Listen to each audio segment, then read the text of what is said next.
background about the passport and what it is and where it came from. So following the outbreak of COVID in the UK, the government launched a programme called Kickstart Scheme. The idea was it would get young people aged 18 to 24 into 6 months of work experience, all paid for by the government. And the idea was if they did 6 months work experience, hopefully they would keep their job and continue to be employed at the end of the 6 months. And if not, they would leave that work experience ready to move on somewhere else with some experience and some qualifications that they developed. So we were approached by the food and drink sector to create a gateway on behalf of food and drink businesses, and focused on really high quality food and drink placements within the Kickstart programme. The programme was required to deliver some wraparound training. So we had to include some employability skills within it, and we had to include some training around the food and drink sector as a whole. So we built our Kickstart passport. It worked for the whole 2 years that we had the Kickstart campaign. And when it came to the end, we had a lot of conversations with the businesses that had used us and the businesses that had joined us about how we could possibly keep it, rework it, and have it part of rollout across the whole of the food and drink sector in the UK. So it's currently being used in 2 slightly different guises, one by businesses for compliance and one as through employability organisations as a careers development tool. So what is our food and drink compliance passport? So our passport includes the whole passport is online. Everything is done in bite-sized online learning modules that you can go in and out of at any time. And the passport's made up of food safety level 2, health and safety level 2, HACCP level 2, and an allergens awareness. So they are the kind of basic entry level courses needed to go into the food and drink industry. All our courses are industry standard. They're built by subject matter experts in the food and drink industry. They're reviewed annually, and we have our food safety and our HACCP programme endorsed by the Food Standards Agency and the British Retail Consortium as well. The courses are hosted on a compliance learner management system, which means that businesses can do quite sophisticated reporting, making sure that they are audit ready should anybody come in and look at compliance training. So we have, as I said, we have 2 passport concepts. We have one that covers compliance and one that covers employability. So in terms of compliance, the passport delivers all of the key programmes required to be legally compliant when working in food and drink. And this covers, in the UK, covers food and drink manufacturing, and we also have it working in retail and hospitality as well at the moment. So the courses are recognised and accepted by the Food Standards Agency and the British Retail Consortium, and that makes auditing them here in the UK really easy. Really high quality industry standard content, and it's already used extensively in the sector. We see about 100,000 of these programmes used in the UK each year. So it's approved for use within food businesses, within food manufacturers. We're piloting it currently in prison kitchens, and we're also working with some in-house catering departments on the passport as well. It's really easy to access. Everything is done online. It's available 24/7. All that we need is a name and an email address. And as I said, at the end of it, there is a learner management system that will track the learner's progress from the start of those courses all the way through to the end of them. In terms of its use at the moment, there are currently 25 SMEs using it in the UK and that covers all of their food safety requirements within their business. The Ministry of Justice are using it at the moment as a compliance tool for prisoners working within their kitchens, and they're also using it as an employability tool to help upskill some of those prisoners so that when they leave, they become instantly more employable and able to go into the food sector.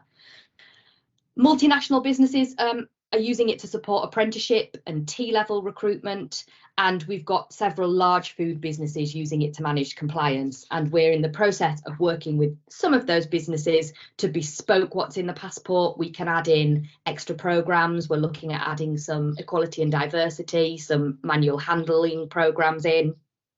And we're also working with some of these businesses to look at translating them, either translating them word for word or translating them and making them more relevant to the country of origin. The other concept for our passport is all around employability, and our employability passport is all funded through donations of food and drink businesses within the UK. So it's exactly the same programme. It contains the 4 key compliance programmes, but on completion of those 4 programmes, it releases a readiness to work in the sector programme. So the idea is this is for anybody that hasn't got a job, is looking to move into the food and drink sector. We're working with the Department for Work and Pensions here, looking at people that are currently on benefits to see if it would help them gain qualifications that would help them gain employment.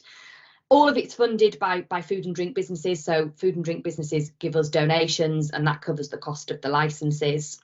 And the idea is that those applying for work after completing the passport will be offered job interviews for appropriate roles. It's supported and recognised by over 100 major food companies currently, and that grows on a weekly basis. And for the food businesses, it very much demonstrates a motivation to gain skills and gives them the ability to work in all areas of the food and drink sector and within the supply chain too. So it's currently, we're seeing a lot of charities and youth organisations using it. So the idea is here, the opportunity is raising belief in themselves for the young people that are doing the qualifications.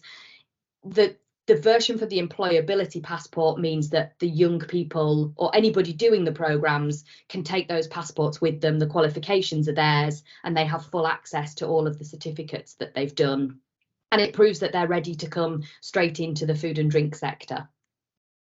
And the idea for us very much is encouraging people to join the food and drink sector, but also making sure that food security and that qualifications are key. And what we've tried to do is standardise those qualifications. So if you're doing our food safety, you could move from one business to another business or across food sites, and you would have exactly the same programme and exactly the same experience on it as well. There's some screenshots here of the programme and how it looks. As I say, everything is online. At the point that the learner logs in, they can see the 4 courses. So we have food safety, HACCP, allergens and health and safety. And they can do all of those courses at their own speed. It tends to be somewhere between 8 and 12 hours of learning. It just depends how close to the subject matter somebody is. And once they've completed the courses, you can see here, the courses that need completing turn from red to green. And at the point that they go to green and you've done all 4 of them, it will then release that certificate of readiness to work in the sector.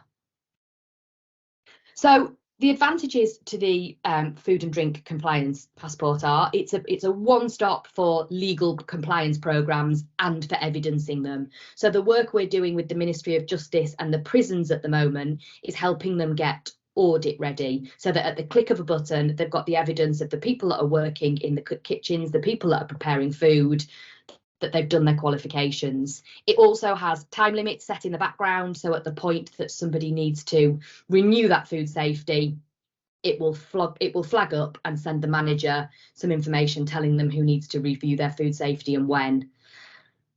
It's based on an annual licence fee at the moment, and each business can set up their own area on the system and manage their own learners. So there's an area that sits behind so that managers can access it, they can create reports, they can track on learner progress, they can see how people are getting on, whether they've finished, and also will store all of the certificates and all of the evidence needed to show compliance should they be audited.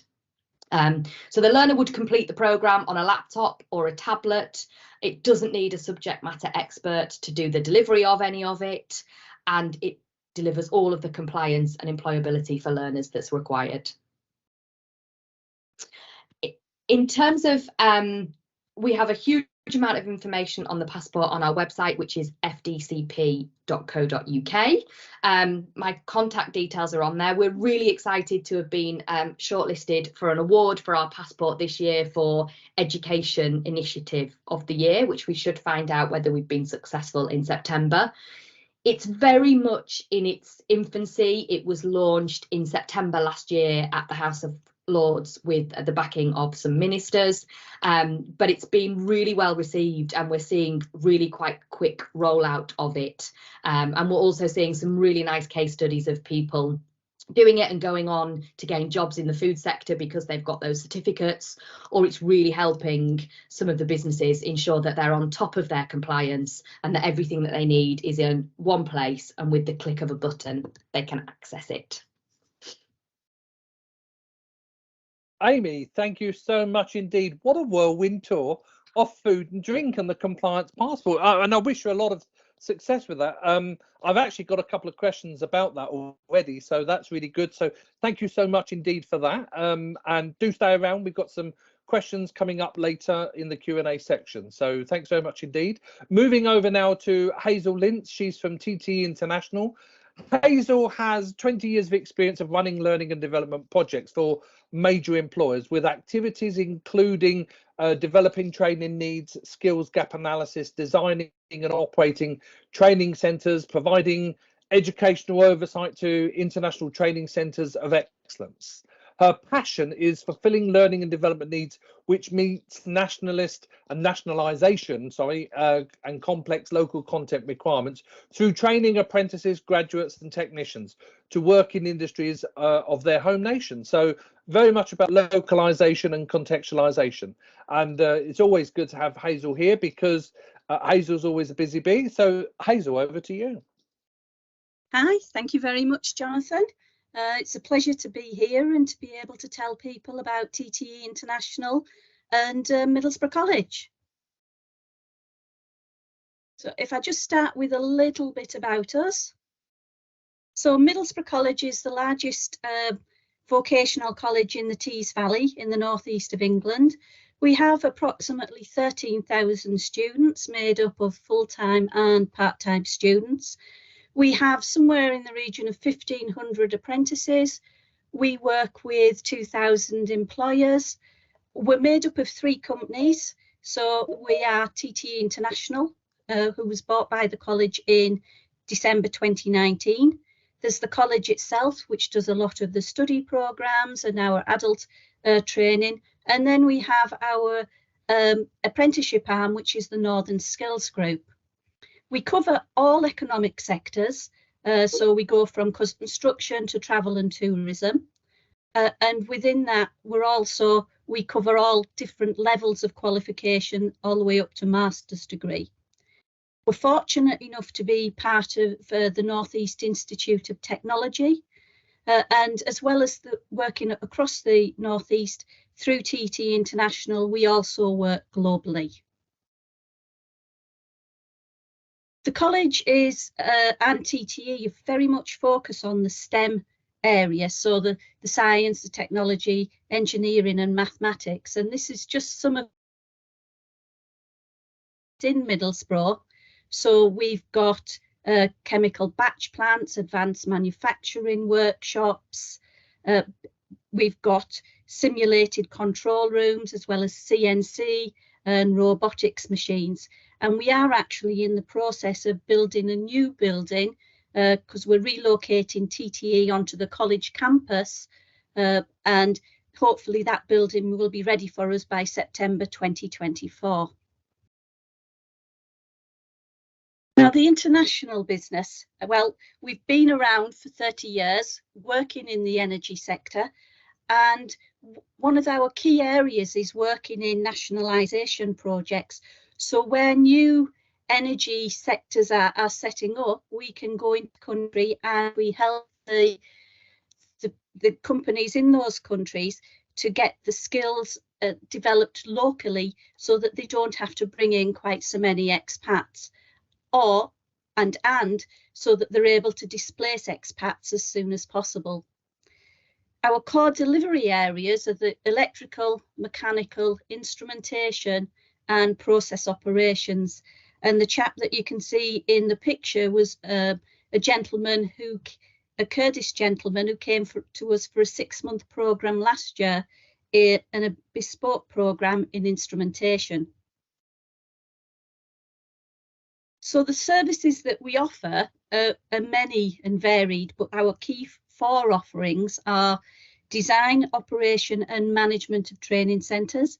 And we've done that in Azerbaijan, Ghana, Oman, the UAE and Indonesia.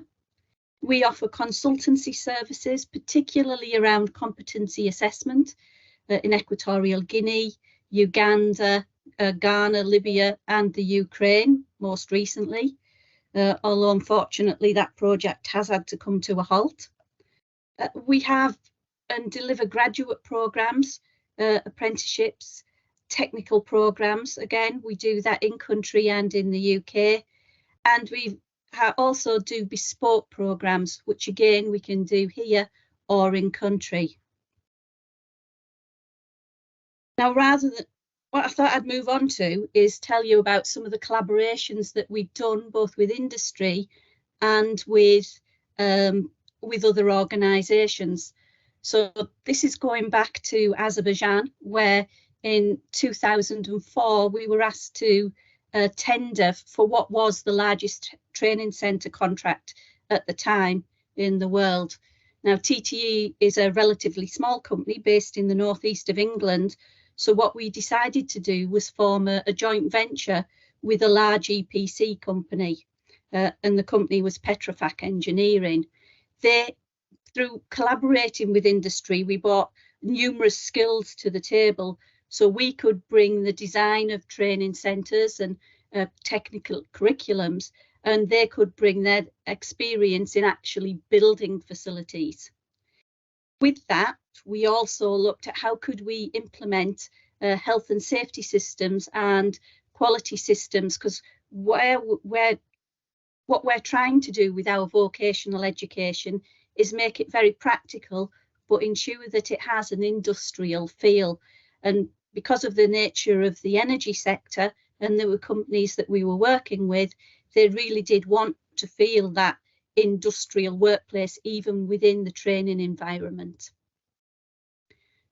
As well as doing the technical curriculum, we also installed and we specified the training equipment, and we introduced internationally accredited programmes.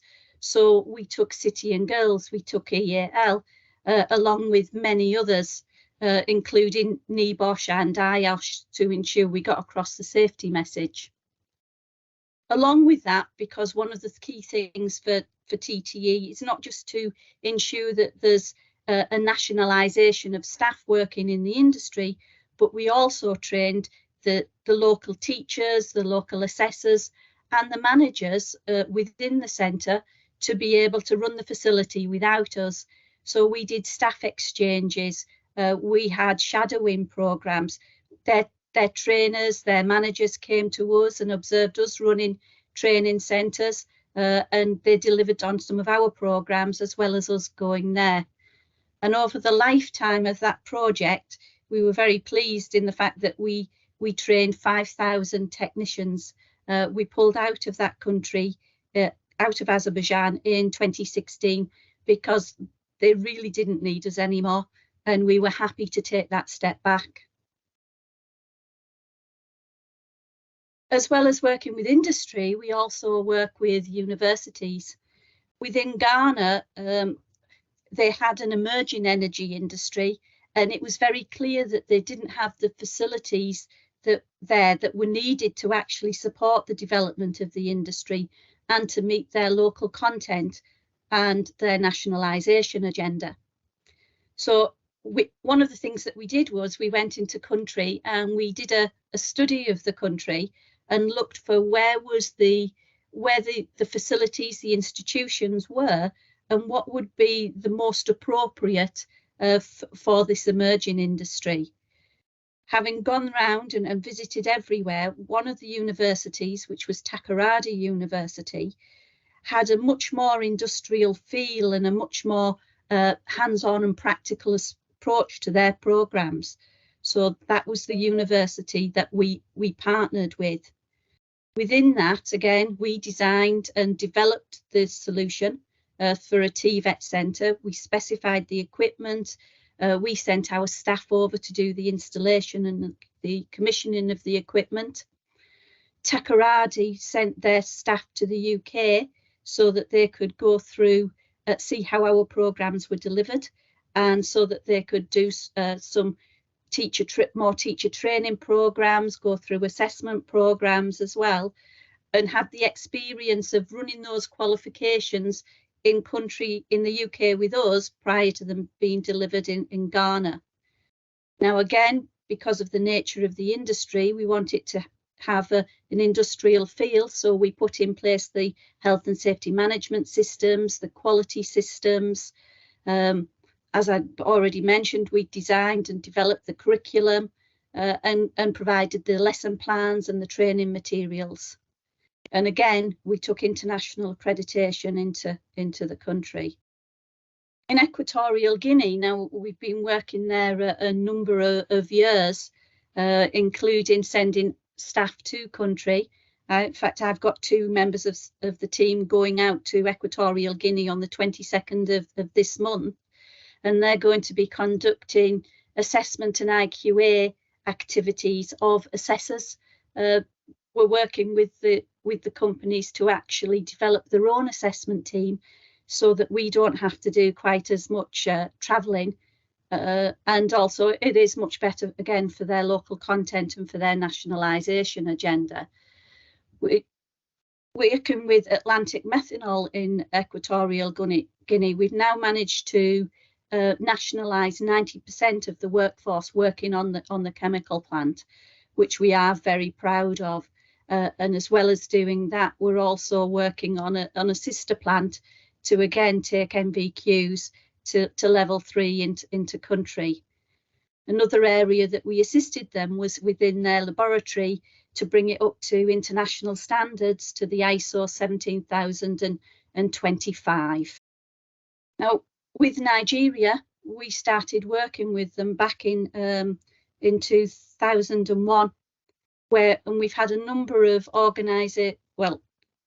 organisations such as NLNG, SNEPCO and SPDC send groups to the UK to work with us. In that time, we've done 26-week programmes, again focusing on electrical, mechanical, instrumentation and process operations. We've been very fortunate with the fact that we've trained 232 technicians for their site. Now, while that doesn't sound a vast amount, it is completely nationalised now because they don't need a lot of technicians to actually run the site. As well as that, though, we have had 130 engineering graduates come from them as well. And one of the things that we did with those graduates was to help them on the first step to chartership. So they gain practical skills with ourselves, but then we also partnered with Durham University, which is the oldest university offering engineering training in the UK, to allow those individuals to get onto the first step into chartership. Within that programme, we were fortunate in that we could offer full accommodation, we offered welfare support and pastoral support, but along with that, we also included a cultural package. So they went to they went to London, they went to Edinburgh, they went to football matches, and also it was very good for our UK students because it allowed them to mix with other nationals that they may not always come into contact with. Now, as I mentioned earlier on, we're doing some work with Ukraine, and we were working there with a mining organisation, and one of the things that they needed to do was to improve their health and safety and improve their standards of the workforce. It was important for them, though, not to have an internationally accredited solution, and part of that was because they were quite worried about people leaving the country and going and gaining jobs elsewhere. So what we did for them was we developed local standards based on the international mining standards, and we also developed the assessment criteria that they could use on their site. Within that, to ensure that it worked for them and they weren't keeping a reliance on people within the UK, we trained their local staff to become assessors. So we worked with the subject matter experts. We gave them assessment training and assessment skills so that they knew how to assess the engineering workforce. But along with that, we also trained their trainers to deliver engineering training, and we helped to develop the training materials for the skills gaps that had been identified through the assessment process. Again, one of the things that was important to us was to help with the coaching and mentoring of the people running the training centre and the managers, to help them to take their forward and move from what was very much still a Soviet system into a Western system for education in vocational training and vocational skills assessment. Within the UK, and key to the energy market, is the transition to the renewable sector. And key to that, the college and TTE are reskilling the local workforce to be able to work in the renewable offshore wind industry. We've done a lot of work in the past with oil and gas, and perhaps 90% of those skills are directly transferable to the new wind industry sector. So within that, we've developed programs for the unemployed to be able to get them into these areas quite quickly, and in short, snappy programs. We've developed our own wind-focused apprenticeship, particularly around the electrical engineering area, and have invested quite heavily in high voltage equipment for this sector, as well as a nacelle for to show them the feel of being in a wind turbine, as well as including and getting the global wind organisation's basic technical training packages, which is a minimum mandatory requirement to work technically on the wind turbines. And then quite recently, in December of last year, we had a delegation come from the Department of Business and Trade, or it was DIT last year, and we had all of the energy directors from 15 countries in Africa come and spend a week with TTE and Middlesbrough College to find out more about decarbonisation programmes, about energy production, including offshore wind, onshore wind, hydrogen as a fuel source, energy from waste, etc. We also looked at the carbon capture and storage. We considered how we could store energy, and also the requirements for grid and energy distribution. But along with that, we tried to make the programme as realistic as possible by doing a lot of site visits. So we went to a local onshore wind farm, which is, for a lot of countries in Africa, is much more pertinent than offshore. We went to an energy from waste site that was local to us. We took them to our catapult, which is doing lots of research into wind turbine and turbine technology. And along with that, we also provided lots of introductions to ports that are already working with the offshore wind sector, because it's quite crucially important for anything to do with offshore wind that you've got a port that's able to work with them and have the facilities to be able to handle and move large turbines. Thank you for listening to me this afternoon. These are my contact details, and I'm more than happy to take any questions later. Hazel, thank you so much indeed. Who'd have thought that TTE and Middlesbrough College do so much in so many spaces? So really well done, and thank you for sharing some of that. And I think you've highlighted lots of expertise to people that probably didn't realise that your college did all of that. So well done. Thank you so much. Thank you. We're going to now move on to the Learning Curve group, and from the Learning Curve group we have Victoria Horrocks.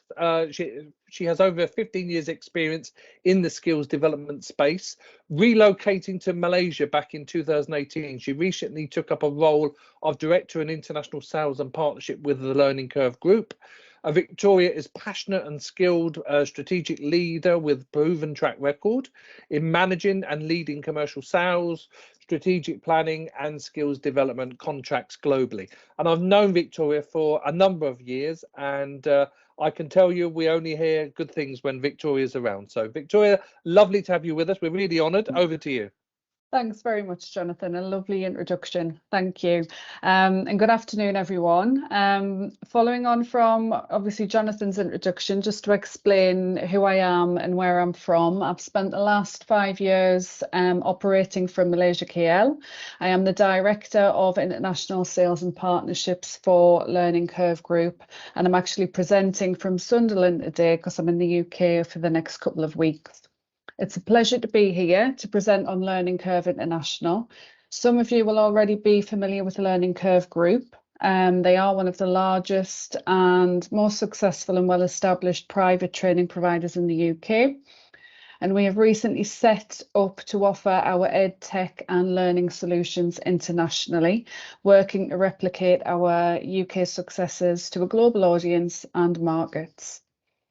To date, we have set up business in Asia Pacific and the Middle East, and we have conversations taking place in the Caribbean and in other very diverse parts of the world.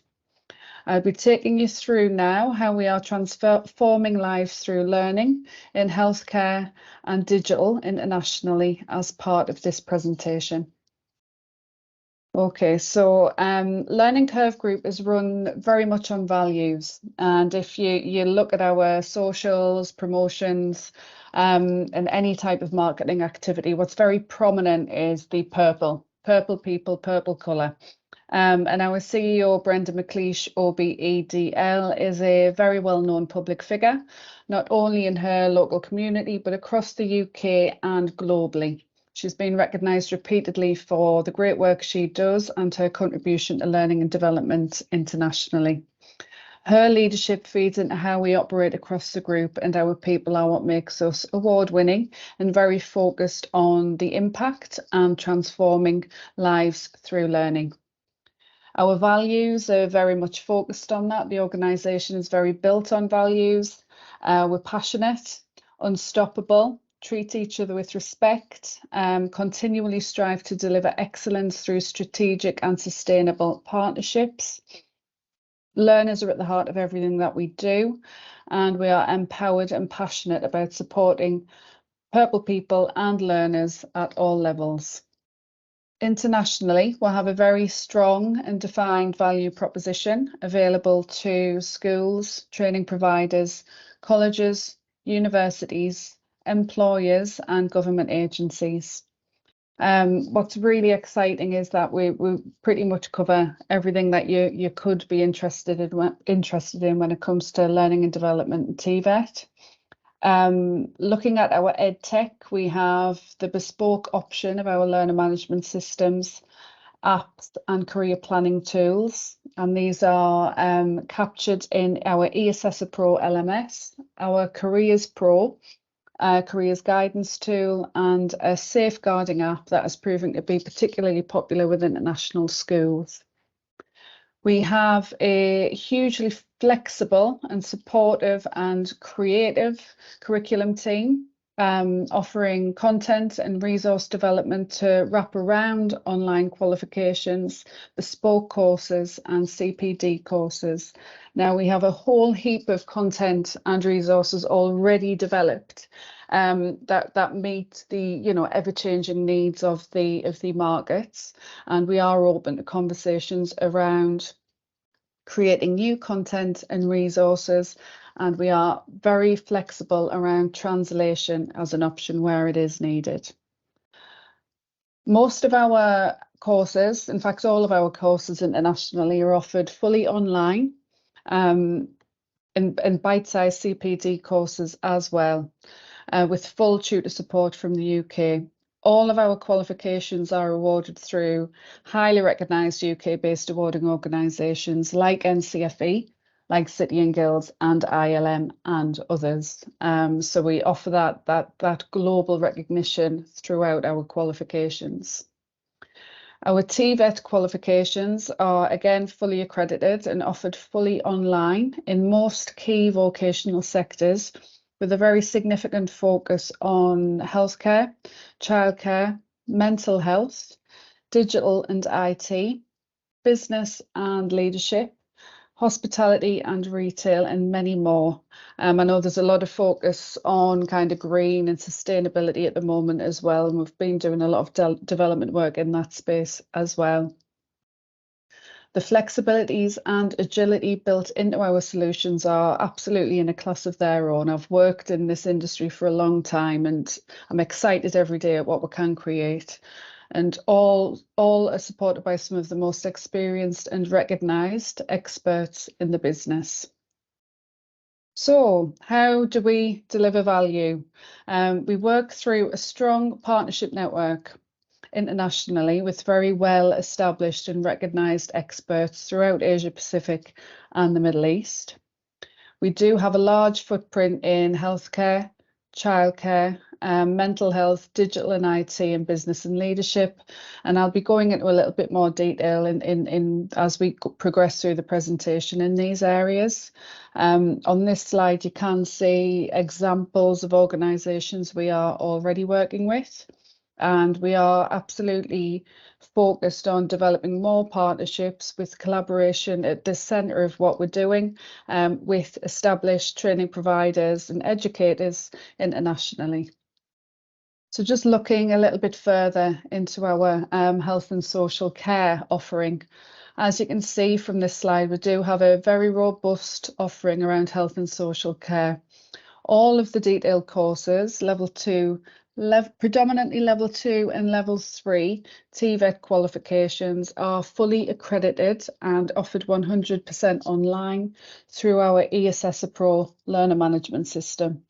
They're proving incredibly popular, and the quality we're receiving excellent feedback from students and from customers around the quality of the provision. We are working with Thumbay Group in the Middle East on their Health Varsity programme in the UAE, and No Skills TVET in Malaysia, both of which have already received a high level of interest and students going through the programmes.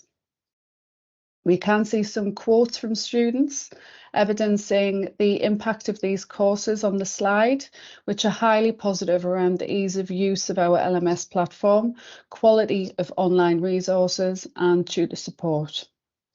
Most students who complete our courses, they're basically completing them to upskill or reskill, and it's really inspiring when you see quotes like this and students are feeding back very highly. As you know, it's quite nice to receive positive feedback. People are generally quicker to offer negative feedback in this day and age. Okay, and mental health and well-being, which has been at the forefront of so many conversations, especially since the pandemic. We are actually most well known in the UK for our courses in mental health and well-being. Our best-selling courses are very much around mental health. All of these courses, again, are fully accredited and awarded by UK-based awarding bodies. You can see there that most of these are accredited with NCFE, and they are available fully online through our eAssessor Pro LMS. Again, we are working with Thumbay Group in the Middle East and No Skills TVET in Malaysia. We are working with others, but I'm kind of providing examples of who we've recently kind of started working with. We can see some quotes from students evidencing the impact of these courses, which are highly positive, again, around the ease of use of our LMS platform, quality of online resources and student support. Another hot topic that seems to be, forever at the forefront of conversations as well is the demand and the need for relevant and future-proof IT and digital courses. Now, we can only go to a certain degree when it comes to future-proof, but we do actually have a super strong offer in IT and digital, offering fully accredited qualifications in coding, cybersecurity, data protection and data security. And here again, we have some fantastic feedback from students that have studied data analytics, have studied cybersecurity and digital skills, and that supported them in their career and to secure employment, which is what it's all about, really. We work with our partners in the UAE, GEMS, to offer our qualifications and courses to markets in UAE and in the Middle East. Securing business with Thumbay Group back in April. We have received a very high response and uptake to our courses so far. Health Varsity is the brainchild of Dr. Thumbay Moideen, who's the founder of Thumbay Group conglomerate in the Middle East. Sharing our ethos of transforming lives through learning, Dr. Thumbay and team are trailblazers and feel there is a huge value in offering our health and social care courses to Middle Eastern students to support in filling skills gaps and supporting the healthcare students and workforces to develop skills for work very flexibly through our online solutions. We offer level 2 and level 3 fully online healthcare, childcare and mental health courses through the Health Varsity platform, as well as a variety of bite-sized CPD courses to support with professional development. No Skills TVET, moving on to Malaysia, are an established TVET college in KL who are dedicated to offering flexible learning solutions to school leavers and employed adults. I've known the management team for a number of years in Malaysia, and they really are dedicated to transforming lives through learning, to reaching out to students who may not have achieved a lot academically, but are perfectly capable of moving into work, given the opportunity to complete, the valuable level 2 and level 3 qualifications. And here's some visuals around our eAssessor Pro platform, which is RISE Interactive Learning, mobile optimized and accessible with screen readers. The feedback that I've had from students and from clients so far has been the ease of use of the platform. It's very straightforward to use, it's flexible. We can add our own content onto it, be it learning curve content, or you can actually, providers, colleges, schools can actually add their own content on as well and manage learners effectively. And we also offer the market-leading resources for globally recognised certifications and have a strong suite of resources and content available for everyone, really. So, Learning Curve Group commissioned the Value of Training report earlier this year, where we engaged with key employers and government to define the value and impact of our training courses in the UK. Whilst it was predominantly focused on the UK, its impact is very relevant to international audiences and economies. 73% of people that were involved in the survey agreed that Learning Curve Group courses improved their confidence and happiness, moving people into work and resulting in a significant wage gain as well. 1 in 7 of participants gained a promotion with significant improvement in performance and productivity. And by completing our courses, the participants achieved higher disposable income, improved quality of life, which ultimately has a positive impact on the UK economy and global economies. So business benefits as well of Learning Curve Group training were very significant, with improving training to fill vacancies had a really positive impact, improving employee engagement and higher staff retention, and significant productivity and efficiency gains. Okay, so looking at economic and societal benefits in participating with learning curve group programs.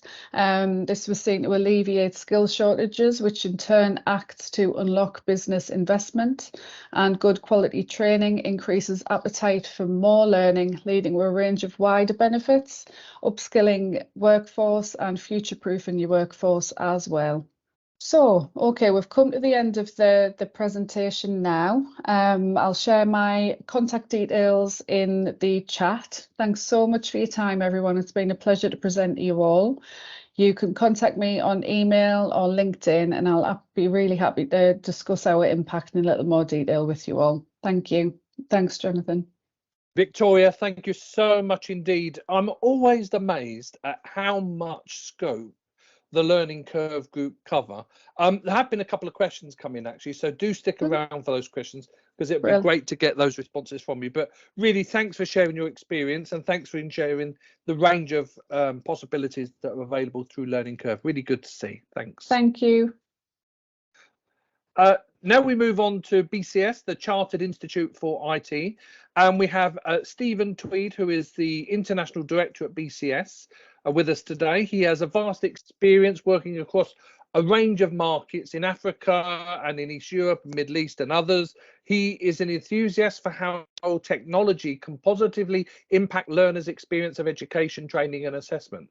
Steve thrives in innovative environments, seeking to find the best solution for learners, and to do this in a way that works closely with governments and non-governmental organisations, educators, employers and international consolidators. Steve is also experienced in understanding the challenges faced by employers across a range of markets and works with them to support their unique digital skills. Steve, it's our real pleasure to have you here today, and I'm really grateful that you can give up your time. Thanks very much. Thanks, Jonathan. I hope you can all see my screen. I don't know who wrote that, by the way, but it wasn't me. It's very impressive. I found it on a bus stop. I might have to buy somebody a coffee. Yeah, welcome. Good afternoon, good evening, and good morning to everybody. Thank you for attending today, and it's my great pleasure to be able to present to you today. As Jonathan says, I work for BCS, the Chartered Institute for IT. We were founded back in the 1950s, and the BCS, if people always ask me what was the BCS, it stands for the British Computer Society, and the chartered part came in about the 1980s. And so we are kind of responsible, I guess, for ensuring that standards, that our members' standards are kept at the highest level, in much the same way you have a chartered accountant, you have a chartered IT professional. And our aim is at the bottom of this slide here, is to make IT good for society. And we work across all levels of society, from primary schools all the way through to higher education and lecturers and industry, with special interest groups at the very highest level. We advocate very much ethical ways of thinking in IT. I know IT is not the best in that regard, but we support ethical IT policies and green policies, which I talked about on Monday. We support people, trying to encourage them to learn more, to cross the digital skills gap, by providing support and materials and access to training. And we offer a diverse portfolio of products that are relative to skills and development and progression in people's continued professional development. We have about 60 different certifications. They come and go. Obviously, IT moves quite quickly, and we're having to rewrite our AI portfolio at the moment because of all the developments with generative AI and ChatGPT. Everybody wants to talk about it, and so they do evolve. At the moment, we have 60. Many are for industry, so we tend to work very closely with industry. Industry identifies the risks to their business and the lack of skill or the lack of knowledge within their business, and they work with BCS to fill that gap, to solve those problems. So we create a round table. We invite subject matter experts, many of them our members. We invite other people from industry to identify whether the problem is much a broader problem or whether it's narrow. And then we create a syllabus. We then create an exam which we certify, and we create courseware. And so that is where BCS stops, which is a surprise to many people.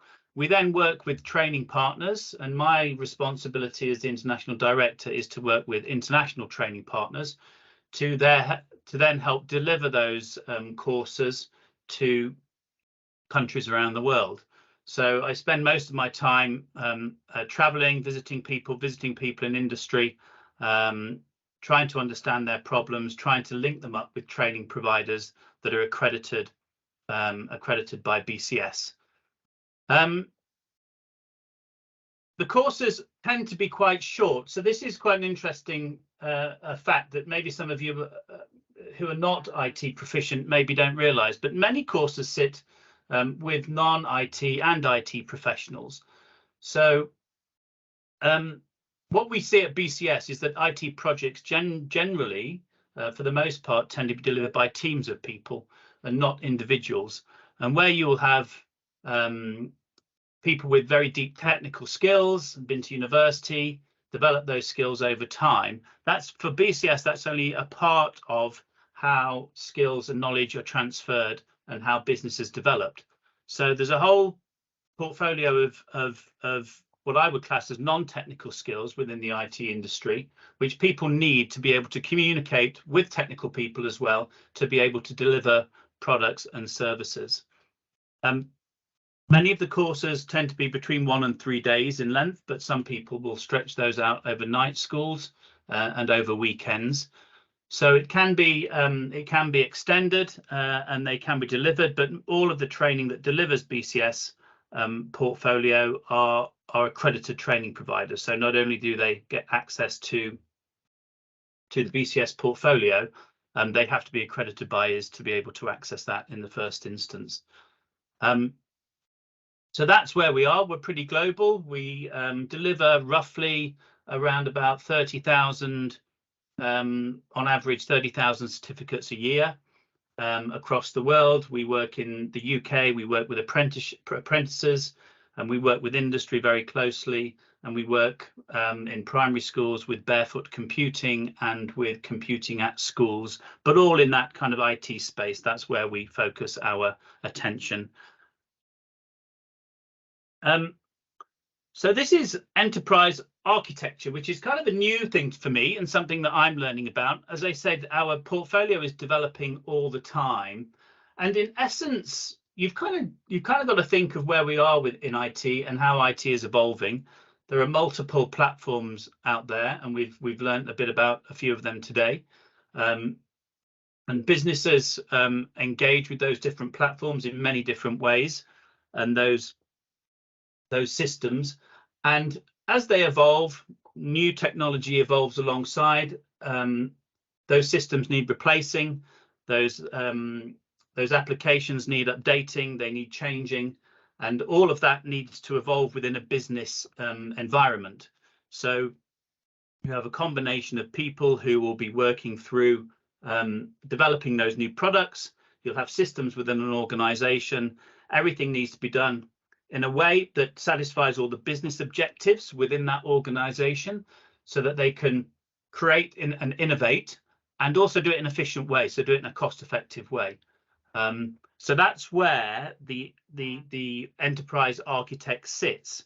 Architecture is often thought of kind of like the building blocks of an enterprise, the tools and the solutions and the process required to achieve an organization's vision in an efficient way, predominantly. So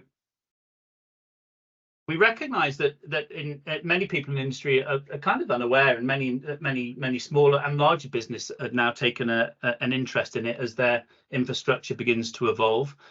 And so we collected together the subject matter experts, as we mentioned before, and we started to work with them to then map out this pathway within the enterprise architect space, essentially.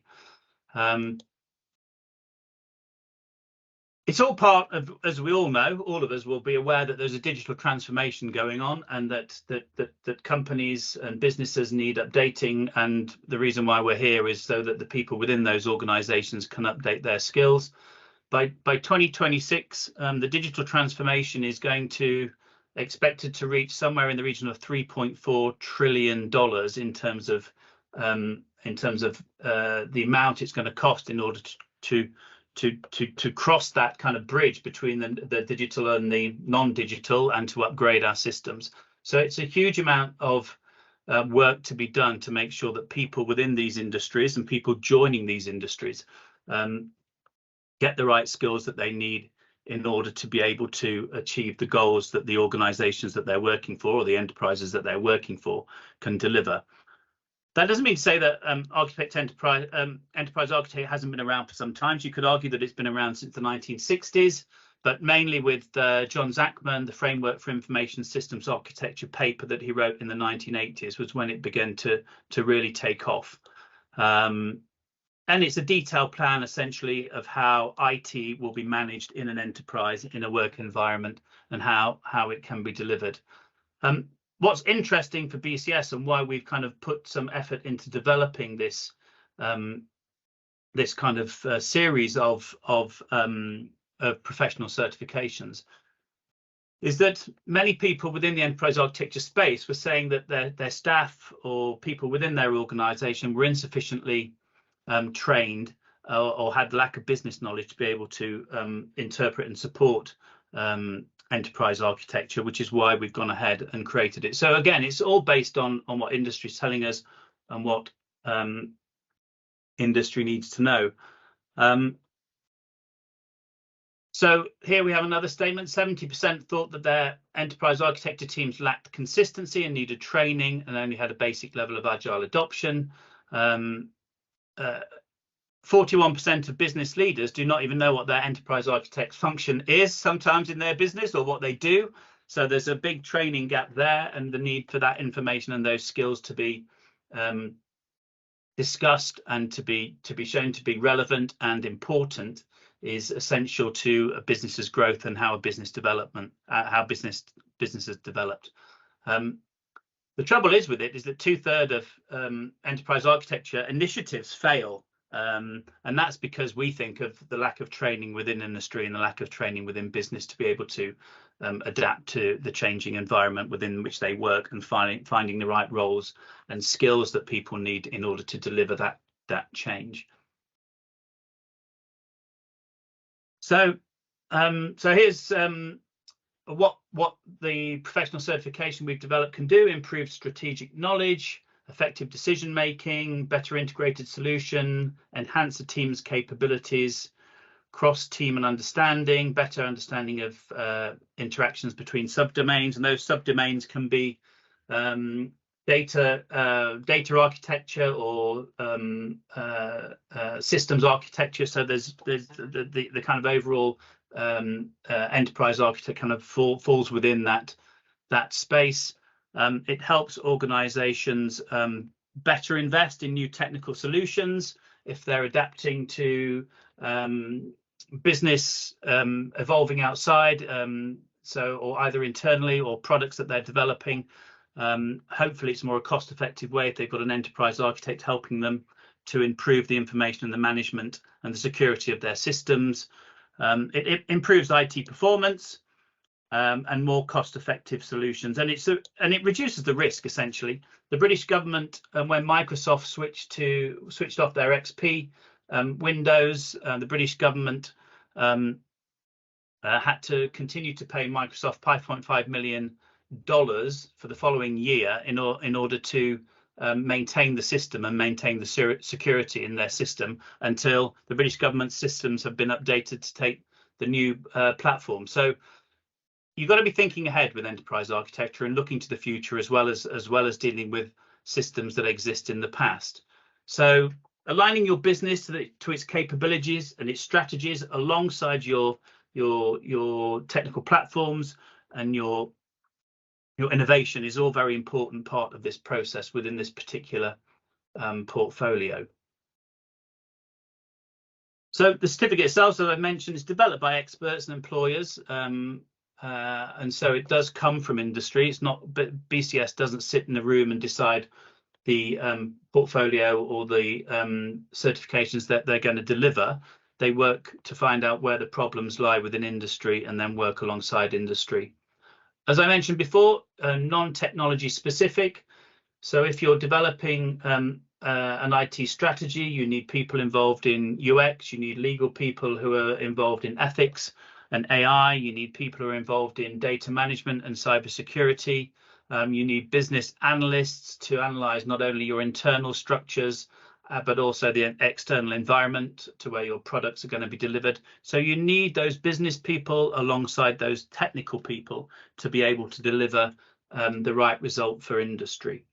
It's 18 hours of training, but that will be teacher-led training. There'll be a total qualification time, I would say, of around about 30 to 40 hours. Generally, BCS produces books and support materials alongside, so it's all set and will be ready to launch pretty soon.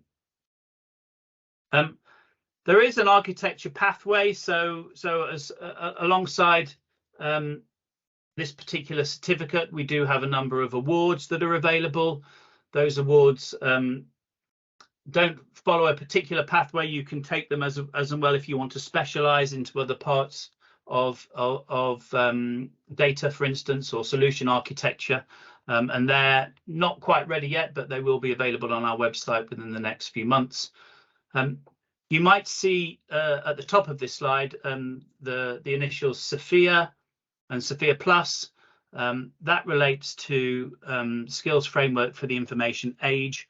Back in 2000, BCS, along with a number of IT organizations and companies, decided to map out the skills that would be needed for the information age, for the new skills that were needed for technology, for businesses to be able to deliver. It's on its 8th iteration at the moment. It's a very detailed and very specific map of what skills are needed within the IT sector. We work with Gallagher, who I was on a call this morning with, who use it. They're a big insurance company. We work with HMRC with it. They have 5,000 staff members within Sophia Framework, and they manage their promotions. They manage the skills. That helps them identify where there might be risks in their business with a lack of skill. If people leave, they can replace them with people with similar skills. And if they're developing a particular project, they can then build a group or build a team, understanding what skills they have within their organization. And pretty much all, in fact, all of BCS's certification programs are mapped to the Sophia framework. And I'd recommend anybody within industry to take a look at that, because it's pretty impressive. So nearing the end now, we have about 720,000 people professionally certified. As I said, we do about 40,000 a year. The portfolio does kind of grow and change and develop as industry develops and new skills are needed. We deliver, this says EPAs, but we deliver assessments to apprenticeships in the UK, and we've done about 20,000 of those, over 20,000 of those now. And one of the best things about BCS, and if you were here for my talk on Monday, you'd have understood what we do as a membership organisation. But we have about 70,000 members in about 150 countries worldwide. So we're always, one of the best things that we offer is that ability to network and join the dots, to share information. We have about 40 plus specialist groups who organise meetings on a regular basis, generally online these days. But there you will find academic specialists at the very subject matter experts at the very height of their profession, who would help you to kind of deliver and understand cutting edge technology, as well as people within green IT. We have a women in techs group, so we cover a very broad brush of the IT industry. And joining BCS it's an exceptional membership package, which gives you access to a huge number of resources. And Jonathan's appeared, so my guess is my time is up. And thank you, everybody. Please reach out to me. I'm more than happy to talk and share more information. It's what I do best. Thank you. Stephen, thank you so much indeed, and I'm glad you know how this works. So thank you. Really interesting, actually, the enterprise architecture. I hadn't realised it could be so complex, and I can see why now you need such a robust training pathway to get people to go through that process. So real big thanks to you for sharing that, and it gave us an insight of kind of the business need for that as well. So not just a training issue, it's a business issue. So really good that you could set that out for us. Thanks so much indeed. Now we move over to People1st International. Jane Rexworthy is the executive director of People1st International. Actually, I've worked with Jane, must be for 20 years, I think. So a long time. We were young once. Jane is also the chair of the UK Skills Partnership, and she is a senior leader internationally in gender, social and economic inclusion, technical vocational education and training is a specialism as well. Jane is a chartered fellow of the CIPD, which is another chartered body, and a fellow of the Institute for Leadership and Management. She is a strategic business development leader. She helps with supporting a design of skills policy solutions and services in the technical and vocational area. And she's been working in this industry, you'll never believe it, for a young 40 years. So Jane, lovely to have you on board. Thanks, Jonathan, and you're just sharing my age there. But anyway, good morning, good afternoon to everyone today. I'm hoping you can see my presentation, Jonathan. Can you see it? Yes, sorry, I didn't give you the thumbs up yet. Okay, brilliant. Okay, so anyway, just a little bit about us as an organisation. People1st International is a sector skills council here in the UK. We're part of a larger group of sector skills councils, and we also lead on the UK Skills Federation, which is the other sector skills councils and national skills academies, where we work with them abroad in the international space. And at the moment we work in over 40 countries. And I'm really pleased this year to have been made chair of the UK Skills Partnership.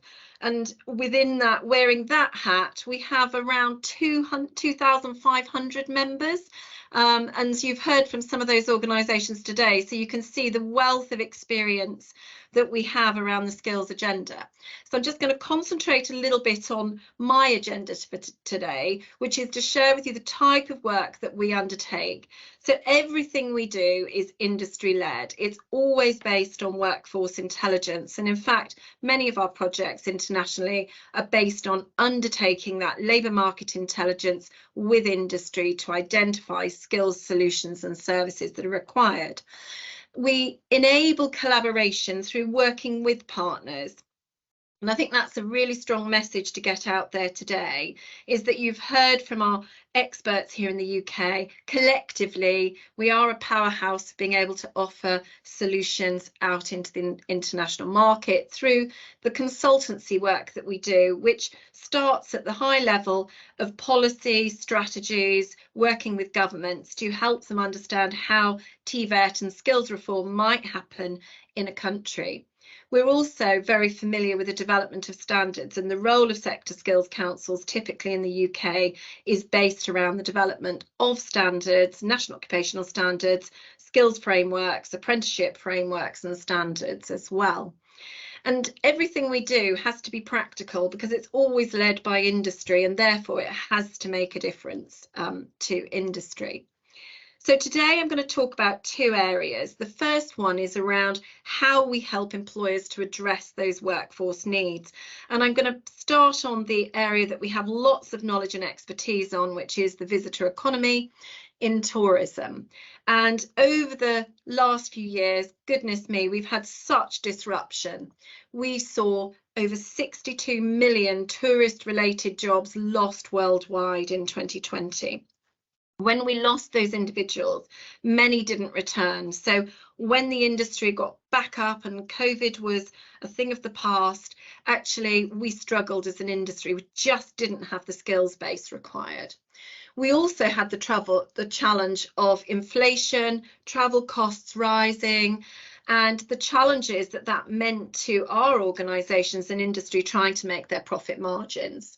So with lots of staff shortages and continued supply chain difficulties, we have found one of the biggest challenges is in the level of customer service that we've been able to offer.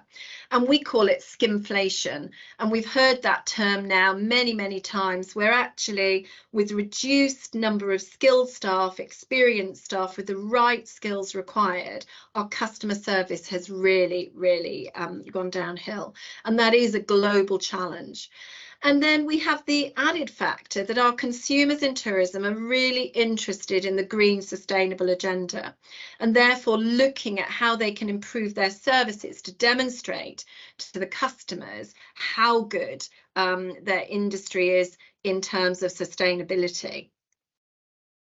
So we've undertaken not only our own research, but we've looked at other research that's out there, as those figures are.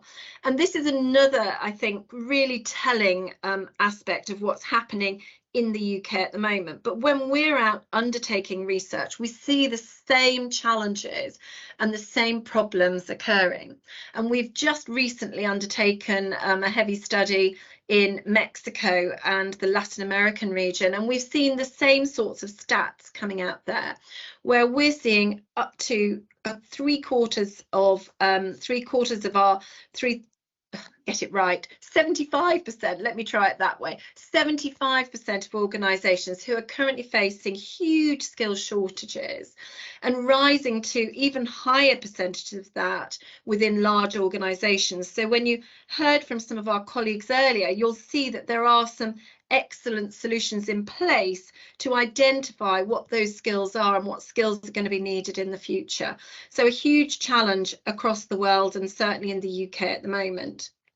A couple of other stats I want to pick out from this slide is that 42% of organisations say they've been prevented from filling roles due to the lack of applicants. And that's often because the applicants don't have the appropriate skills to apply for those jobs. And so not only do we have a challenge with the entry point, but we have a challenge with the existing workforce not having the appropriate qualifications and skills and competency to do the role. So it's up to us as sector skills councils here in the UK and internationally to find the solutions that can help address these challenges for the existing workforce and entry point. And then we see this other statistic, just to pick this one out, 72% of organisations say that skills shortages have increased the workload of existing staff.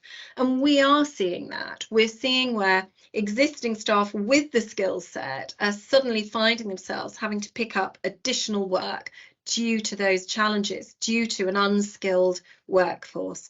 So it's a real problem, not just for tourism, although it's been exacerbated by the pandemic in that industry, but also for other industries as well. So when we've gone out to our own industry, we've had to really think about the types of solutions that we can provide to address some of these challenges. More skills training, for example, is needed to support that junior workforce who are just being recruited. They haven't got the skills required. When you think of our young population, for example, they missed the opportunity of work-based learning during the pandemic. So we have a generation where those skills are missing. We've also got roles that have evolved, so that lifelong learning is really important. So our own programmes have to be modular, bite-sized. We're seeing that with our colleges, with our universities, providing more accessible learning in shorter, sharper ways of delivery. There's also a real impact in the tourism industry at the moment around what we're calling the accidental leader. This is where we lost such a high percentage of our management workforce that actually the people that are in the business and the organisations at the moment are stepping up without the skills and competency to undertake that leadership and management role. And I'm going to share some case studies shortly on how we've addressed that. We've also got the real challenge around core skills and behaviours, and one of the things we do well here in the UK and we add to all of our programmes and qualifications are those transferable core employment skills, critical thinking, problem solving, team building skills that we expect of everyone in the industry. So having those cross-multi skills is really important for a flexible, adaptable workforce that is changing consistently. We also have struggled in the globally with tourism in having a transient workforce, seasonal workforce, where individuals are challenged, where they are not necessarily working full time. And we've created a number of models in the UK, especially around our apprenticeship programs, to address that, where we have people working across different employers, and where we're able to have people on apprenticeships for perhaps a longer period of time to enable them to gain the skills required. So one of the things that we've also looked at and are encouraging within our industry is how people are able to have lateral progression opportunities as well as going vertically, so that there is that opportunity for progression across the industry in a number of other roles. And we do that through our career pathway portal, where we can demonstrate those opportunities clearly. So going back to this skimflation aspect, I just want to touch base on this challenge that we've struggled with customer excellence and customer service. We have in the UK, and we brought it over for the London Olympics, a programme called World Host. It's been a really successful programme for us. We've used it internationally. In fact, it's now being delivered in Saudi and in Jordan, in Egypt, and a number of other countries. But this is about building that customer excellence. And we've used that, this type of programme in a variety of ways. We deliver it virtually through our licensed network of trainers, not just in the UK, as I've mentioned, but elsewhere in the world. And it allows us to build the skills of the workforce. And we've been really successful in seeing how does that make a change, what's the difference from undertaking that programme. And we have case studies that demonstrate that we can improve profit and margins by up to 10% through having that customer excellence.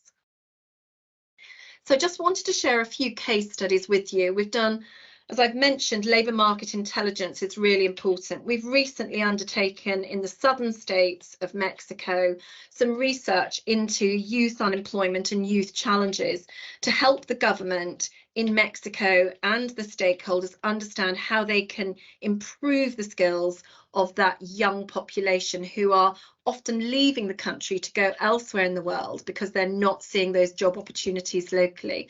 So helping to match industry together with the stakeholders to identify how to upskill for existing opportunities in the country.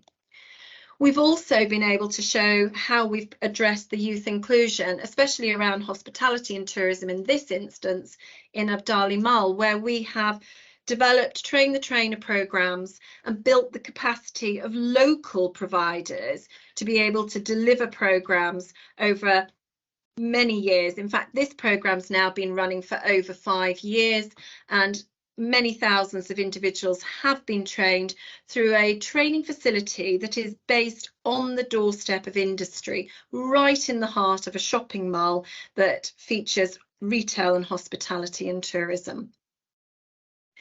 We've also, with our customer excellence, been able to work directly with business. And in this particular case study, we've been really fortunate to work with one of the largest hotel chains in the world in improving their capacity building through not just customer excellence, but also looking at management and leadership training. We've already heard from one of our chartered institutes here, and we've been working with one of our other chartered institutes to develop this hybrid learning where we've got people learning online, learning through face-to-face sessions and self-learning. So really bringing that collective delivery of training to the workforce.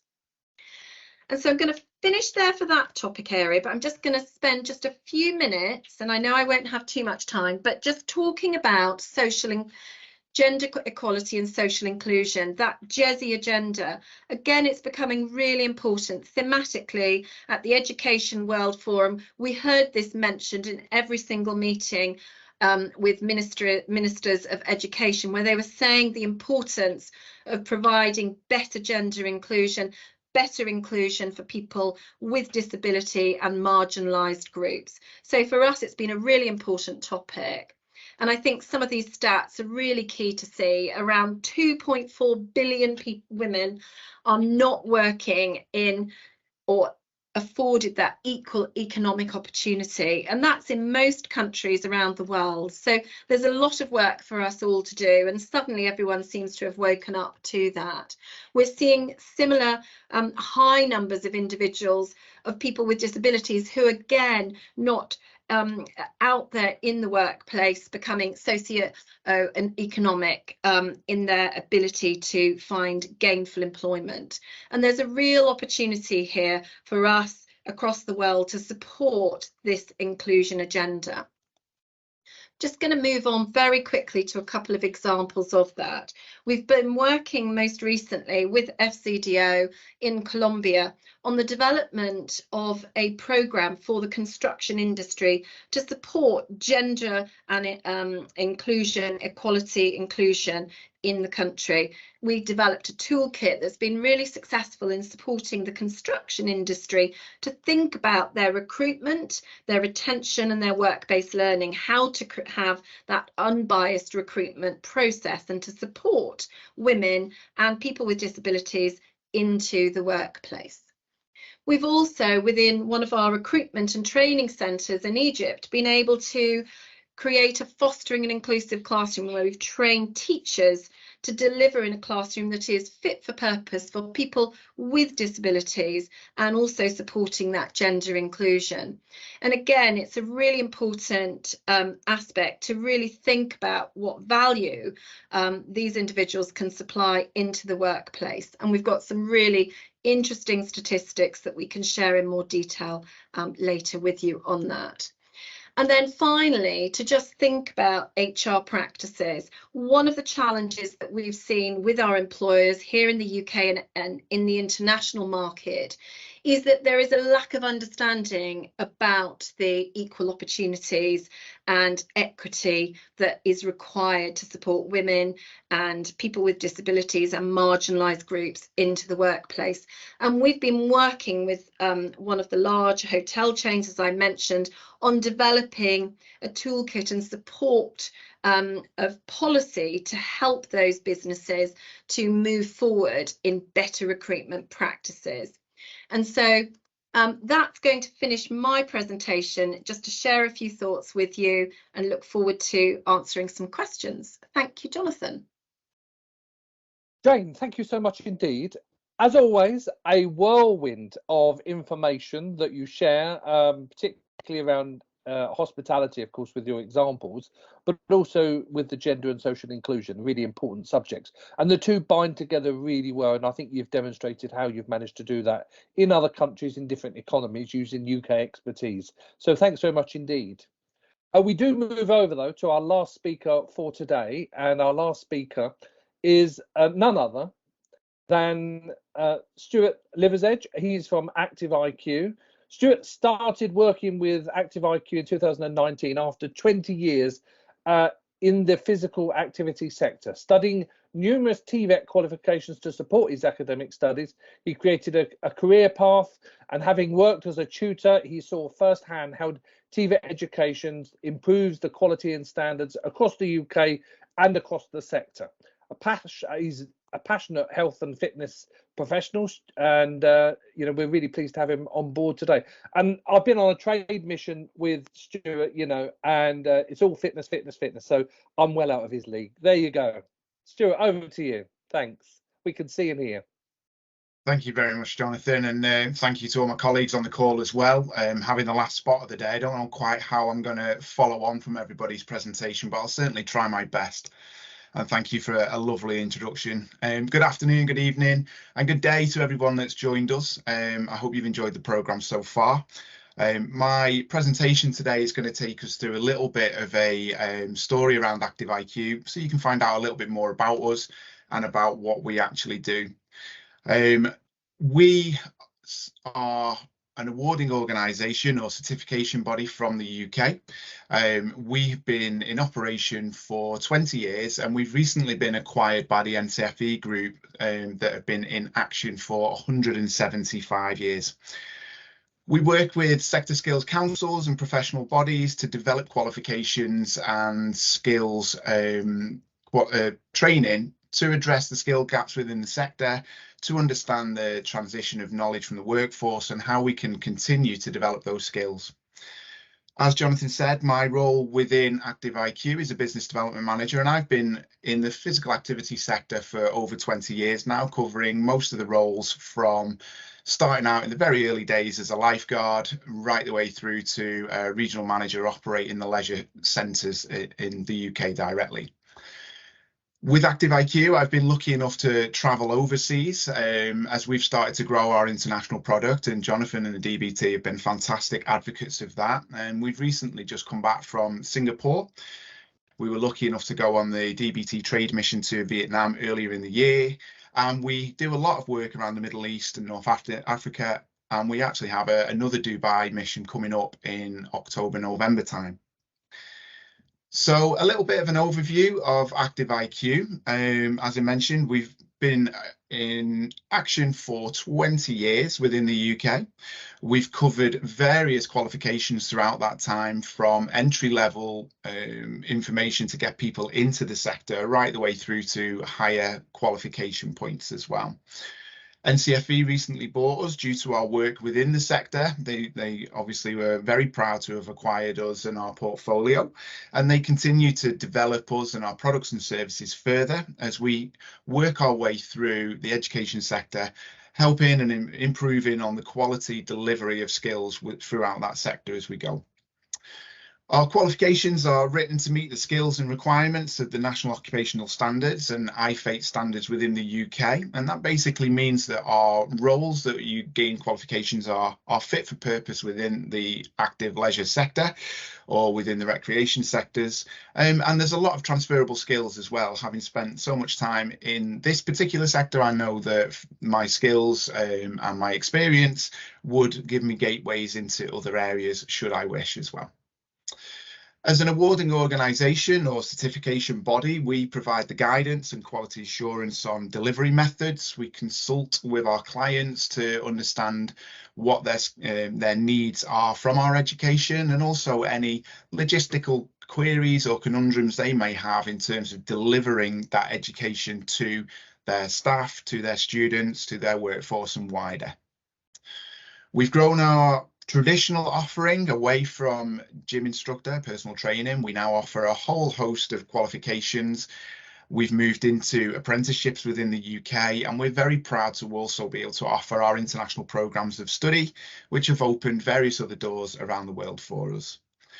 Part of what we do that I enjoy so much within my role is consulting with the employers, the training providers and the operators that we engage with to understand the skills that have transitioned and changed over the time that, you know, I've moved away from operations directly. We've recently launched our employer advisory group, which has allowed us to champion thought leadership within the sector in many ways. And we've been able to get our operators and our training providers together around the table so that we can improve and facilitate that communication. Because as the world evolves, we need to know what skills need to be written into the qualifications directly. We've focused heavily on aligning our offering throughout our qualifications with the UN sustainability goals. And as we've moved internationally, this has been a very key aspect for us to follow. We've been able to align our qualifications specifically within the goals to goal 3, good health and well-being, goal 4, quality education, and goal 17, partnerships for the goals. And this has allowed us to have communications around the globe in a way that we can impact the education within the health and fitness sector, ultimately achieving our goal of improving the health of the global population. So who do we actually work with? We work with a range of training providers. We have schools, colleges, universities. We work with prisons within the UK who want to deliver education to improve students' prospects when they leave. We work with private training providers around the globe, and basically any organisation that is interested in improving the health, fitness, wellness of their workforce, and they can do that through internal academies. As I mentioned, we're very lucky to now be working globally and internationally. We have over 40 clients that we work with around the globe, covering a lot of areas within the Middle East, North Africa. As I mentioned with Singapore, we're now operating and active within the APAC region. We operate throughout Europe. We've now got sites in Kenya, Indonesia, and plenty of other places that are coming on board. So we're gathering plenty of experience and information about how we can improve the skills within our qualifications. So within the tourism, hospitality and visitor sector, we've been able to develop plenty of qualifications that would fit within this remit. We want to develop our skills and offer a career pathway that will help learners to progress up the skills ladder as they go through it. We want to increase their value to the operators and employers and move the employees up the value chain. And with over 100 qualifications within the learning, wellbeing and active leisure sector, there's plenty to choose from with, as I mentioned before, transferable skills. It's really important to us as an awarding body or certification body that the qualifications delivered offer a clear career path from entry point to higher level, but more so that these do match the industry roles that people are operating within. We want to serve the industry better. We want to improve the health of the global population, and we want to give people opportunities to travel through portability of their qualifications should they wish to move around the globe. Our qualifications cover many skills within customer services, health and fitness, well-being, business administration and management, and leisure.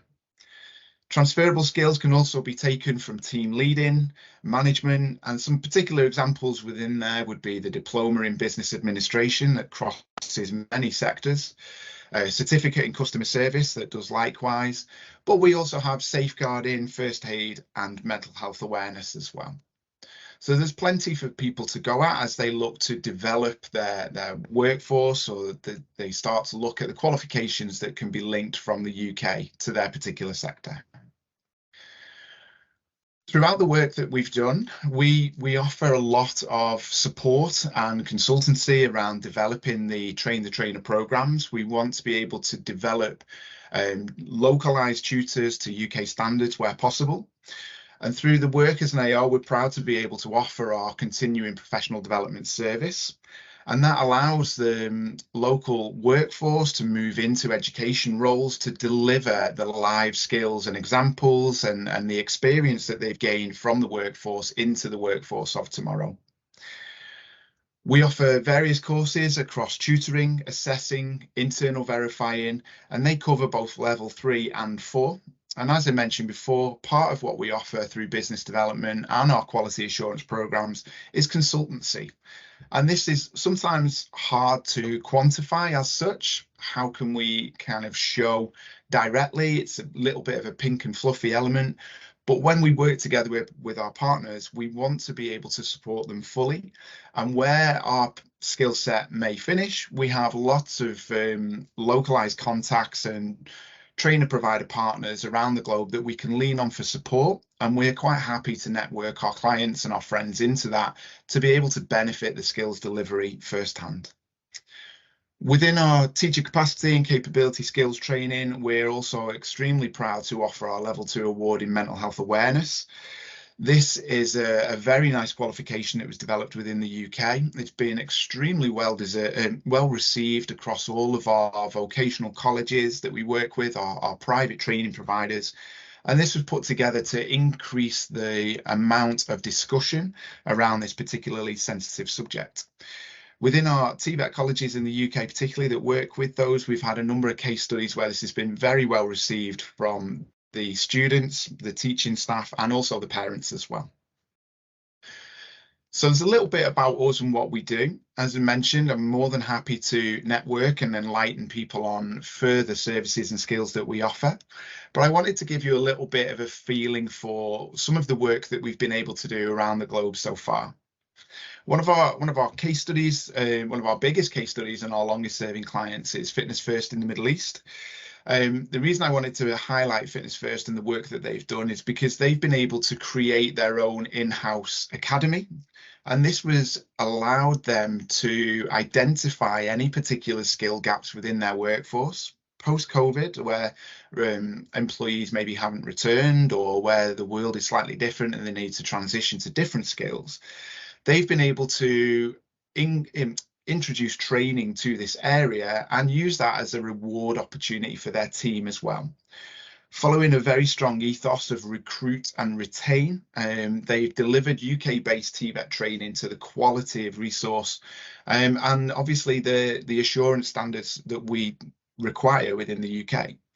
This has been extremely well received through the workforce. Obviously, they don't want employees to leave the company and travel around, but knowing that they have internationally recognised qualification gives them a lot of reassurance that their programmes that they're delivering in-house, the skills that they're delivering and the way that's being delivered meets international standards and, importantly to them, UK standards as well. We've recently started working with a company called Afrofit, who, again, they've internally developed their own academy. Afrofit are currently delivering our international programs of study as a way to, I suppose, staff their own pipeline. So through developing their in-house program, they can utilize our products and services so that they can recruit the right people into their roles and then train them afterwards. Obviously, that's quite important, particularly through our sector, where you want a certain character of people who are quite energetic, quite passionate about fitness, but maybe don't have a background within that sector. They can now solve that conundrum themselves. Recently from Singapore, we've working with Spartans Boxing. This is a franchise from around that area. They host boxing sites and facilities. As it's a franchise model, they want to be able to deliver their skills and training to facilitate the growth of that franchise. But they recognise that to be a franchise owner, it takes more skills than just fitness or boxing coaching. So working with Spartans Boxing, we've been able to pull various different modules and pieces of literature, education out of our different qualifications and build them a bespoke offering where they can actually deliver business administration skills, customer service skills, as well as fitness-based coaching to support the growth of their business for the long term. There's quite a few other case studies. I appreciate time was short today, so I've kept it quite brief, but it would be fantastic to connect with anybody on the back of today that would like to know more about our products, our services, our background. And I'm quite happy to connect with people on LinkedIn. We happily engage with people from all around the globe, understanding where our products and services may fit, but more importantly, understanding what the needs of your education is and whether that falls within our remit. So to summarise nicely for today and hand back over to Jonathan in a moment, there's plenty of industry experience, education experience, technical and vocational knowledge within ActiveIQ. This ensures that the education and the qualifications that we've developed meet the needs of the sector and its employees. And we want to work with partners globally to deliver the highest standard of education and TVET education that we can. We'll happily work within our network to connect you with training providers, registered training organisations if you're unable to be one yourself, or if you are able to and you want to deliver our qualifications, we can work with you to upskill and to direct you and consult with you on how you can take the vision for your education and skills and shape that into an educational programme with ourselves. So I'd like to keep my presentation nice and short for today. Obviously, I'm last in the group today, so I hope you've enjoyed the information there. Please do network with us. It'd be great to understand what you do, where you're from, and what that market is, and how we might work together. And if there are any further questions, please pop them in the chat or directly over to me following on from today. Thank you very much, Jonathan. Stuart, thank you so much indeed. Wow, what a whirlwind again. So much you do. I'm puffed out actually just looking at all those pictures of fitness and well-being and all those physiques. So brilliant. If you could stop sharing your video and we ask all our speakers to come back on camera, that'd be great. We've got a few questions that have come in, and as we're talking, if any more come up in the chat, we'll try to cover those as well. So let's just start with the ones that we have here. So I think this one's aimed at you, Stephen, because it says, does BCF offer enterprise architecture consultancy experts to help businesses better implement this? And Is this training available in the Americas and across the Caribbean into Latin America? And is it available online? So 3 questions for you in one. I guess Like a bonus. It is a bonus. Yeah, here's one question, the bonus question. Well, certainly we're available all over the world, so that's quite practical, easily said. Online, because we don't deliver ourselves, we rely on accredited training providers to deliver. Then I'm sure that some of them will pick it up and make it available online. As for the consultancy, I think I can do something. Membership's it's full of people who are kind of experts and knowledgeable and willing to help and support people implementing any of our programs, I think. So yeah, just get in touch with me and let's see what we can do. Magic. Thank you so much indeed. And actually, it's another question for you. How can I become a member of or a chartered member of the BCS? Is there a special process or qualification I need to achieve it? Yeah, it's not a qualification. We call them registrations to become a chartered IT professional. It's an application form. You've got to have a certain amount of knowledge and experience, and you've also got to give back to the industry. That's one of the key aspects of becoming a member and being a chartered professional.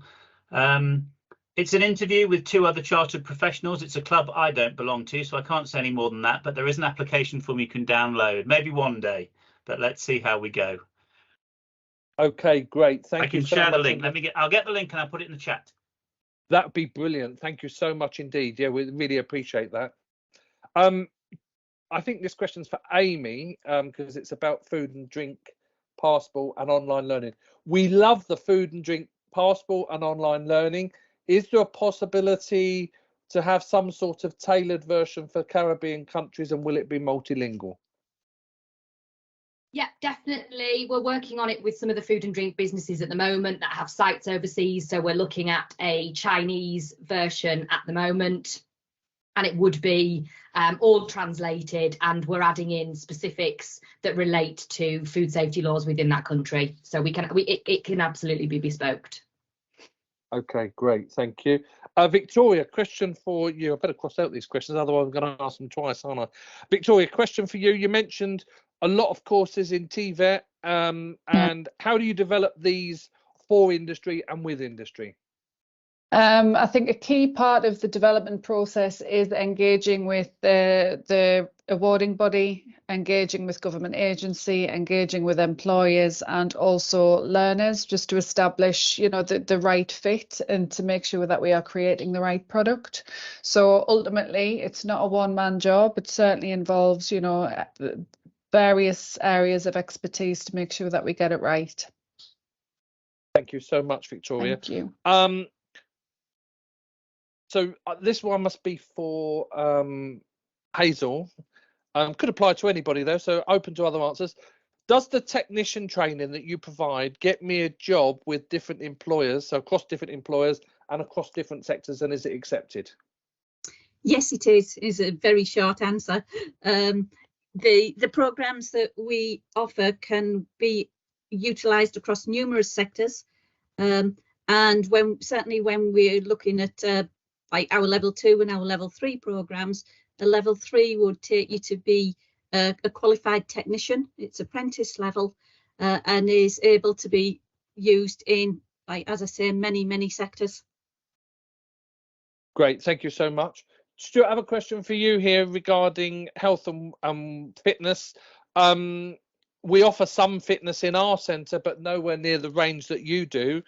Is there a way that we can become approved, or whatever it is that you call it, in your centre, in your organisation?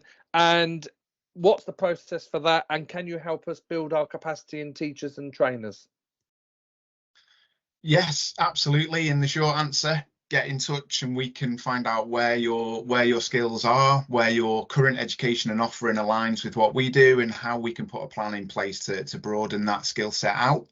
To become an approved ActiveIQ centre is very, very straightforward. We ask all of our training providers to have various policies in place, We support with that. We can offer example documents, and we look at the skills of the skills and experience of the tutors and the staff working within that centre.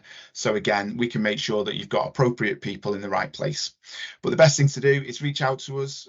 Please do feel free to connect with me through LinkedIn. You can email us or go to the ActiveIQ website and get in touch with us through there. I put the link in the chat earlier on. So yeah, please get in touch. I look forward to helping you on that journey. Thank you so much indeed. Jane, question for you. Are you able to apply the sector model to other industries and countries, and how difficult is this? Ah, well, that's a really good question. No one size fits all. So we're at the moment, we've been working in Jamaica, we've been working in Georgia, Uganda, and each of the models is slightly different. So whether they're called sector skills councils, sector skills organisation, sector bodies, they are slightly different, but what's common is they're all employer led. So the answer is yes, we can do that. And it's really worth working with the country to understand the opportunity for the different types of governance models to agree what would work best. But certainly in many countries, you'll start to see these organisations not just setting up, but really sort of being there for the long term. And it's really good when you go back into a country like the UK and you see that we're still here 20 years down the line. In fact, we as an organisation have been going for over 50 years. So yes is the answer. And there are a number of tools that we can help you to share with you that can help you to understand a little bit more about the model. Great. Thank you so much indeed, Jane. Oh, actually, yeah, another question actually related to you. It just says, do you recommend a sector approach to skills and why? So yes is the answer, because skills can only be delivered if industry is behind it. And so therefore, yes, industry must be involved. There are some slight challenges in as much as, and you've heard from one of our industries today, the digital space, some of the thematical areas that are coming out around the green space that touch all industries. But I would say that sectoral approach has to be the way forward. Otherwise, we're never going to get that closeness between our education and our workforce and our workplace. Great, thank you. A couple of questions left. Amy, one for you. Do companies everywhere accept the food and drink passport, and is it a qualification? It's not a qualification, but we are in the process of working with an awarding organisation to make it a qualification. So we can definitely have it as a qualification. And it very much depends on the food safety law within that country. But we do know that the English food safety law is really quite stringent and on one of the highest levels. So we'd be quite happy to look at that and see. So you'd be happy to look at kind of an amended version of particular countries, as long as it didn't go too low. Yeah, absolutely. Okay, great. Thanks for that. Learning curve question. Are the learning curve courses available on any platform 24/7, or do you need any special kit? They are available through our platform, through eAssessor Pro, learner management system, and it's very, very straightforward to get new customers and learners set up on that. We can, you can, yeah. Sorry, Victoria, Jonathan. on that. Yeah, and sorry on that, Victoria. Are they able to be white labelled and repackaged and branded? Yeah, 100%. That's the beauty of it, really. It's white labelled for your organisation and can carry your brand for your learners. And now a question for all of you, I guess. And the question is, what innovations and what changes, what developments are you seeing in TVET, in skills, in subjects or delivery models associated with skills emerging in the short term? Any kind of views on what that might look like? Jane first. Yeah, so for me, I think it's, and I said it earlier, actually, it's that hybrid learning. So it's bringing digitalization, virtual reality, augmented reality into the learning space. And it's also looking at that younger generation that are so used to finding out things for themselves. So that's self-learning direction, and also still needing that personal touch, that human resource. So it's really thinking differently about how we deliver training for the future. And I think we've just seen that really explode over the last few years. Great, thank you. Any others? Because you're all from different areas, you see. So no, I'd agree with Jane there completely. I mean, it's so innovative. We're right at the beginning of how programs and certification programs and training is going to be delivered. I mean, we're really right at the start of it, and some of the innovations I've already seen are just incredible, especially in virtual reality. So yeah, things are changing. For me, I see maybe in the immediate future a lot more micro credentialing. So I see industry doesn't like really long courses. They want bite-sized building blocks that people can build on and specialize. So I see that kind of happening more in the IT space as people start to evolve. Yeah. Okay, We've great. seen really, really similar things. A huge amount of AI coming in, but also going back to some of that face-to-face learning that was there before COVID and was tended to be replaced with all online. I think there is a real need for things for us to have some kind of hybrid training going forward. I think COVID led people to believe that everything could be done online, which it could, and I think that personal interface was missing. Great, Completely thank you. agree. Yeah, within our sector, Jonathan, definitely the point that Stephen made there around micro credentialing. Obviously, we have our skeleton qualifications that form the skills that people need to gain insurance and to operate within the role. But it's such a vast sector, and there's such a range and diverse set of skills that people can utilize within there, that it just wouldn't be feasible to have, long traditional qualifications within there. So there's definitely an appetite for people to do these short, sharp courses, but they are governed and they're not completely non-regulated. Somebody does take ownership of the quality assurance within those. And I have one final question, and this is a question for all of you, and it really is literally like I want 30 seconds from each of you as to why anyone in the Americas or anywhere in the world should be talking to your particular organization about what you do and the skills and the training and the expertise that you have and can offer. So we'll start with you, Stuart. We're coming back to you first, because you're first on my screen. Yeah, thanks for that. And particularly within our sector, the Americas is a very well established and mature market.